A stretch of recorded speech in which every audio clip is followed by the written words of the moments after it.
passe au serviteur ou devant quiconque. Attendez, voilà, il dit face au serviteur. On peut entrer, nous allons voir ce qu'il en est. Nous pouvons ressortir quelques façons de vivre le discernement. Parce que bien aimé, il est le discernement. Quand il faut obéir, bien aimé. Parce que quand tu es quelqu'un qui discerne, bien aimé, tu discernes, bien aimé. Facilement, tu peux savoir ce qu'il faut faire, à quel moment il faut faire. On ne fait pas les choses à temps et à contre-temps. Et ce que nous avons aujourd'hui, c'est que beaucoup d'hommes font des choses à temps et à contre-temps. Quand c'est le moment de lire la parole de Dieu, le gars est en train de regarder la télé. Quand c'est le moment de regarder la télé, le gars est en train de dormir. Quand c'est le moment de dormir, le gars est en train de se balader. Et c'est ça aujourd'hui. On ne discerne rien. On fait tout en l'envers. On perd le temps dans zéro. Parce qu'on manque de discernement. Bien aimé, il faut obéir au temps. Amen. Dieu a classé les heures de la journée et elles sont classées n'est pas en vain. Pourquoi une heure ne se retrouve pas à midi? Posez-vous la question. Pourquoi 10 heures n'est pas avant 9 heures? Ah non, répondons non. Pourquoi une heure n'est pas avant quoi? Minuit. Parce que bien aimé, apprenons même à obéir au temps. Bien aimé, quand tu obéis au temps, le temps va te récompenser. Amen. Tu obéis au temps, selon il est écrit, le temps va te... Peut-être ce que je dis, les gens ne comprennent pas ça. Peut-être c'est une jolie nouvelle. Ce n'est pas nouveau. Là, vous dites qu'il y a un temps pour... C'est pas ce qui est écrit. Ce n'est pas ce qui est écrit. Bien aimé, obéis au temps, le temps te récompense. J'aime le temps va te jeter dur. Il y a des gens qui devaient être mariés il y a déjà 2 ans, mais ils se marient après 10 ans. Vous êtes quoi? Les gens ont mal géré le temps. Le temps, on leur a dit qu'attendez alors. Parce que tu l'as fait aujourd'hui, tu ne le fais pas. Si Dieu a encore pitié de toi, peut-être c'est dans 10 ans. Il y a des gens qui devaient être aujourd'hui à l'université. Vous avez encore une en 3e. Pourquoi? Parce qu'il a... Dieu le conseille à quelqu'un. J'ai quelqu'un qui est à l'université. Mais quand Dieu vient, il regarde, il va regarder parmi les élèves de l'université, regarde, il ne voit personne, non, il est en 3e. Même pas en terminale, même pas en première, même pas en 3e. Je dis, attends alors. Ce que tu me demandais là, non? Le gars il prend la fronde, il tire. Alors, si quelqu'un vient à nous avec une vision, un projet, etc., pour rassurer s'il est en droite ligne avec la pensée de Christ dans sa parole. Amen. Je dis, si quelqu'un vient à toi avec une vision, avec un projet, ah frère, il est bon de se rassurer si ce projet, cette vision est en droite ligne avec la parole de Dieu. Je vais vous dire, à l'époque de nos grands frères dans la foi, je ne dis pas les grands frères de Pierre, hein, de ceux qui sont récents là, il y avait quelque chose qui chauffait beaucoup, la vision du mariage. Un frère vient où le gars a rêvé là-bas comment c'était la soeur avait fait quoi dans le rêve. Et le gars lui a dit que c'est Dieu m'a dit que c'est toi ma femme. Ouais, c'était la vision.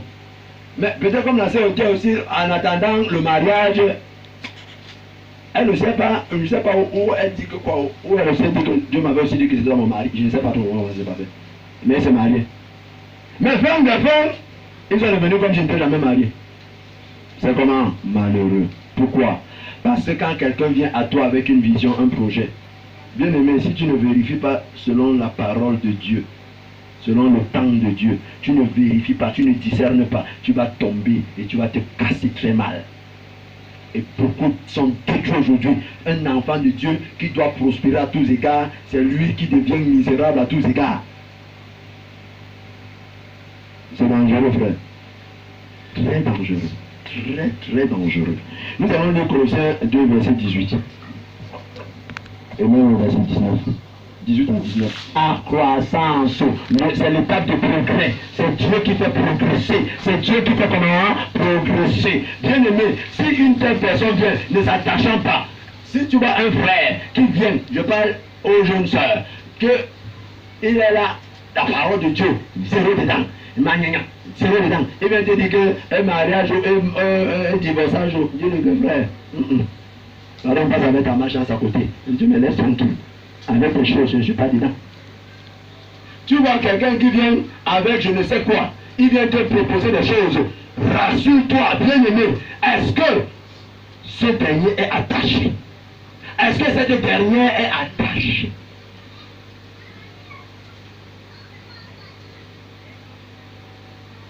C'est là l'obéissance.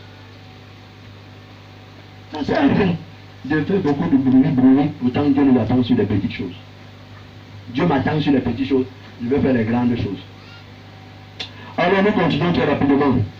Alors, deuxième façon de discerner. Tu dois déjà vivre, respirer dans une certaine logique par rapport à Christ. De telle sorte que si l'on vient avec la même logique, ce ne sera plus une surprise, ni une révélation, mais une confirmation. Bien-aimé, c'est pour dire que, bien-aimé, apprenons, c'est pourquoi je parle de la méditation de la parole de Dieu. Si déjà je vis dans une certaine logique de ma vie, une certaine pensée, et que celui qui est aussi là est dans la même pensée, s'il vient me dire, ce n'est plus une révélation, ce n'est plus une surprise, mais ça devient quoi? La confirmation. Bien-aimé, cherchons la confirmation, ne cherchons plus la révélation. Amen. Amen. Parce que tout est déjà là. La révélation est déjà là. Mais cherchons à être, cherchons la confirmation de toutes choses. C'est pourquoi, bien-aimé, respire déjà une certaine façon d'être. Parce que quelqu'un va venir là, si tu me respires, si tu as aussi, comme on appelle les chrétiens, bing bang. Les chrétiens bing bang. C'est les chrétiens qu'aujourd'hui là, il dit oui, oui, demain non, non, après oui, non, après non, oui. Donc c'est le genre qu'il n'est jamais sur place, posé. Ne sois pas ce genre de chrétien. Vis déjà une certaine logique en Christ, dans le Seigneur. Une certaine vision. Parce que l'église est une église de vision. Et vous savez, même quand quelqu'un vit la vision, il discerne. Amen. Quand quelqu'un qui discerne ne peut pas manquer de vision. Quelqu'un qui discerne ne peut pas manquer de vision. Vous manquez. Je ne parle pas de la vision que tu laisses comme ça, tu vois les choses. Ce n'est pas ça que je parle. Je parle d'une vision qui est la vision des projets, mais selon Christ. Pas selon moi, pas selon ma pensée, pas selon mes projets. Parce que l'homme a ses projets, Dieu a ses projets aussi pour l'homme. Bien aimé, discernons la chose. Alors, mais si c'est le contraire, réfère-toi à la parole de Dieu. Ça veut dire quoi? Tu peux peut-être vivre une vision, une façon de voir les choses. Quelqu'un vient te dire le contraire. Ne le cherche pas. Ne dis pas que, ah frère, pardon, passe avec ta malchance. Ne suis pas là-dedans. Moi je travaille la chose. Ne dis pas comme ça. Par exemple, on l'a dit que frère, passe avec ta malchance. C'est plutôt toi qui es dans la malchance. Et toi tu vas marcher avec ta malchance. Le frère va passer avec sa chance. C'est ce qu'on va appeler malchance et chance. Non. A dit ceci, comme le dit dans la parole de Dieu. C'est ça, pour obéir. Je peux avoir mes projets. Le Seigneur peut inspirer un frère, même un petit frère, même un grand frère, même le papa, qui n'importe qui, fait comme ça. Si il me dit que grand-père, s'il a dérange, le père là même il dérange entre les gens, il vient de te parler. Dès que j'ai dit ça, si c'était la volonté de Dieu, Dieu fait même que ça fuit de ma tête. Tu peux faire ton projet. Mais vous savez, quand on fait ses projets, il ne pense jamais qu'il y a le malheur devant nous. Vous avez vu quelqu'un qui a fait le projet, mais les inconvénients dedans. Parlons vrai. Quand quelqu'un dit que je vais faire mes affaires, est-ce que dans tes affaires, tu as même mis dedans là qu'il y a un petit coin, il y a inconvénient? Il n'y a jamais inconvénient. Tout est toujours beau. Beau, bien. Ah, nickel. Quand tu entends un frère te dire que je vais le projet, je vais acheter comme ça, je vais vendre comme ça, il ne pense jamais qu'il y aura la crise. Il ne pense pas qu'il y aura des temps de période morte. Jamais. Pour lui, il va vendre en 1 mois, en 2 mois, en 3 mois. Il a déjà atteint ceci. Il va faire. Quand tu vas maintenant regarder, ça devient quoi hein? Le Saint-Esprit. Bien aimé, c'est non. Alors nous allons passer à la dernière étape. Donc. L'obéissance est basée sur 2 verbes, selon que j'ai ressorti. 2 verbes sur lesquels est basée l'obéissance.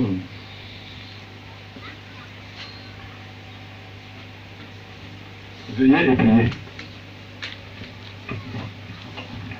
L'obéissance est basée sur 2 verbes. Veuillez et priez. Maintenant, quand on dit comme ça, on va se demander que l'obéissance est où dedans. Veiller et prier. Veiller c'est quoi? On écrit rapidement. Veiller c'est prendre garde. En un. Veiller c'est prendre garde. C'est appliquer avec soin. Veiller c'est prendre garde. Appliquer avec soin.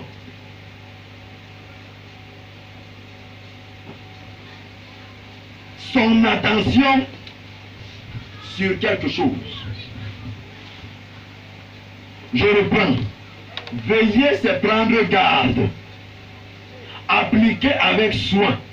Son attention sur quelque chose. C'est ça, veiller. Dans le cas présent, ici, c'est prendre garde à la parole de Dieu. Appliquer son attention à cette parole pour lui obéir. Je prends soin de la parole de Dieu. Bien aimé, on ne lit pas la parole de Dieu pour la simple lecture. On ne médite pas pour la simple méditation. Mais c'est pour appliquer son cœur à obéir à cette parole. C'est ça, je veille d'abord. Je veille d'abord. Donc ça veut dire je prends garde d'abord. Amen. Bien aimé, prends d'abord garde à la parole de Dieu. Prends garde sur cette parole. Qu'est-ce qu'elle me dit? Maintenant, tu ne pourras pas seulement obéir. Mais tant que tu ne prends pas garde sur ce que la parole te dit, tu ne pourras pas. Alors, prier c'est quoi? Prier c'est s'approcher de Dieu pour une relation verticale entre lui et toi. Ou alors, c'est s'approcher de Dieu pour une relation verticale entre le croyant et Dieu.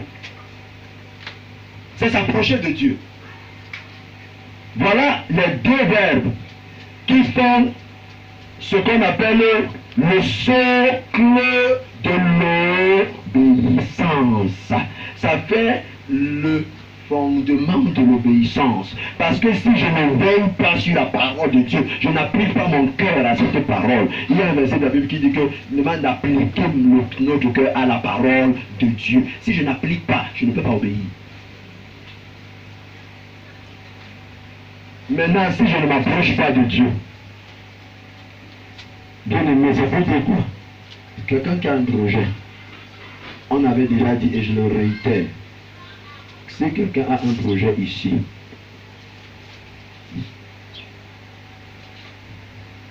Amen. Amen. Amen.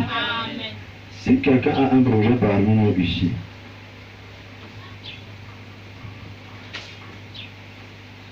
il doit d'abord veiller à appliquer son cœur à la parole de Dieu. Si tu as un projet et que tu n'appliques pas ton cœur à la parole de Dieu, Dieu n'écoutera jamais ton projet. Est-ce qu'on se comprend? Est-ce qu'on se comprend?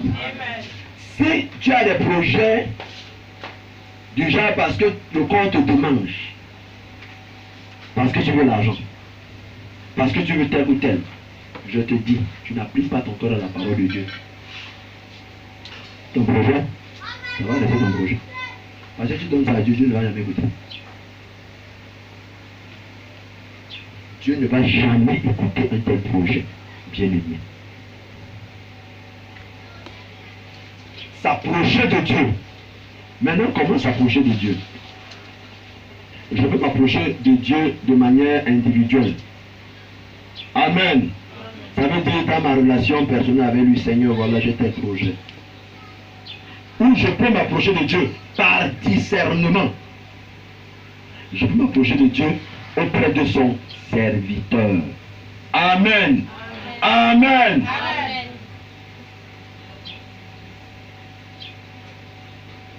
Je dis à deux façons là. Tu peux t'approcher de Dieu par la prière de main individuelle. Et même quand tu le fais de main individuelle, tu te devras de t'approcher de son serviteur. Beaucoup de gens brûlent les étapes là. Beaucoup de gens restent avec leur projet où inside, inside, inside. Ils ne les mettent jamais outside, outside. Mais ils disent qu'ils les présentent à Dieu. Mais comment comprendras-tu si Dieu t'a répondu ou pas? Certainement, Dieu t'enverra vers son serviteur. Parce que la Bible dit que Dieu ne cache rien à ses serviteurs. À ses serviteurs, prophètes. Il ne leur cache rien. Alors, nous terminons donc avec ceci. Notez bien. Si quelqu'un ne s'applique pas à veiller sur la parole de Dieu pour lui obéir, il est impossible d'avoir une relation verticale avec Dieu par la prière. Et vous allez simplement noter Hébreux 11, 6 et Proverbe 28, verset 9. Alors, pour conclure, conclusion, là voici.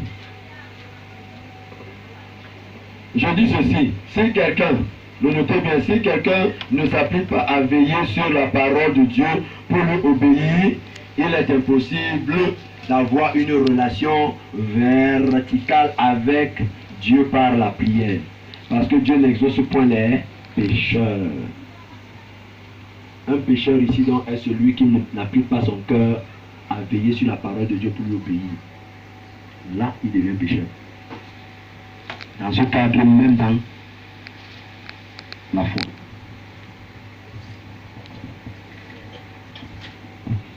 Notons, allons-y, conclusion.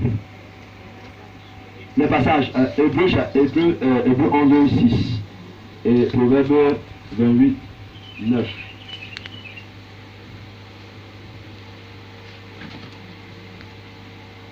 Conclusion. Vu donc l'importance de l'obéissance. Vu donc l'importance de l'obéissance.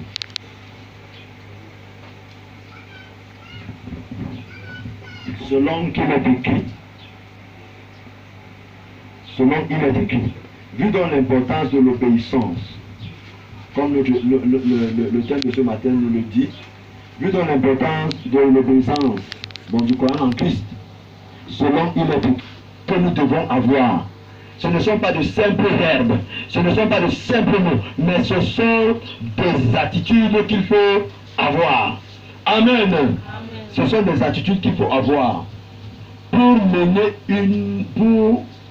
nous amener à progresser dans la sainteté. Je dis ces deux verbes, ces deux attitudes ont pour but de nous amener à progresser dans la sainteté. Sans lesquelles, si tu ne veux pas, tu ne pries pas. Point de sainteté. La sainteté, ce n'est pas parce que tu vas confesser tes péchés. Non. Mais la sainteté, parce que tu t'appliques à veiller sur la parole de Dieu et à prier, qui veut dire à mener une relation verticale et horizontale. Parce que la prière, c'est sur deux ordres. Relation. La prière, c'est relation verticale et la prière, ce n'est pas une seule relation. Tu peux dire que la prière, c'est la relation verticale. Dieu et toi, tu te limites là, tu as perdu. Parce que Dieu te dira aussi, et Jésus n'est pas mort sur le poteau, il est mort sur la. Que Dieu nous bénisse au nom de Jésus.